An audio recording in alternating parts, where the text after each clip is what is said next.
തലവൂർ ദേവീക്ഷേത്രത്തിലെ പൊങ്കാല മഹോത്സവം ഭക്തിസാന്ദ്രമായി.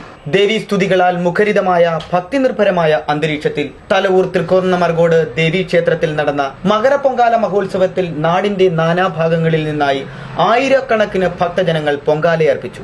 NSS Pathanapuram taluk union പ്രസിഡന്റും മുൻ മന്ത്രിയുമായ R. ബാലകൃഷ്ണപിള്ള ഭദ്രദീപം തെളിയിച്ച് പൊങ്കാല മഹോത്സവം ഉദ്ഘാടനം ചെയ്തു. ക്ഷേത്ര മേൽശാന്തി നാരായണൻ നമ്പൂതിരി ഭണ്ഡാര അടുപ്പിലേക്ക് അഗ്നി പകർന്നതോടെ പൊങ്കാല മഹോത്സവത്തിന് തുടക്കമായി. പൊങ്കാല അർപ്പിക്കുന്ന ഭക്തജനങ്ങളെ സഹായിക്കുന്നതിന് ക്ഷേത്ര പരിസരങ്ങളിൽ പ്രത്യേകം പരികർമ്മികളെയും സംഘാടകർ നിയോഗിച്ചിരുന്നു. നേരിട്ട് എത്താൻ കഴിയാത്ത ഭക്തജനങ്ങൾക്കായി ഇവിടെ പൊങ്കാല അർപ്പിക്കുന്നതിനുള്ള പ്രത്യേക സൗകര്യവും ഏർപ്പെടുത്തിയിരുന്നു. 9 മണിയോടെ ദേവിക്ക് നിവേദ്യമർപ്പിച്ച് ഭണ്ഡാര അടുപ്പിൽ തീർത്ഥം തെളിയിച്ച് പൊങ്കാല ഭക്തിപുരസരം പര്യവസാനിച്ചു. ക്ഷേത്ര ഭാരവാഹികളായ S. മനോജ് കുമാർ, C. ബാലചന്ദ്രൻ പിള്ള, സന്തോഷ് കുമാർ, രാമചന്ദ്രൻ പിള്ള, രാജേഷ് തലവൂർ എന്നിവർ പൊങ്കാല മഹോത്സവത്തിന് നേതൃത്വം നൽകി. പ്രദീപ് ഗുരുകുലം, ന്യൂസ് ബ്യൂറോ, പത്തനാപുരം.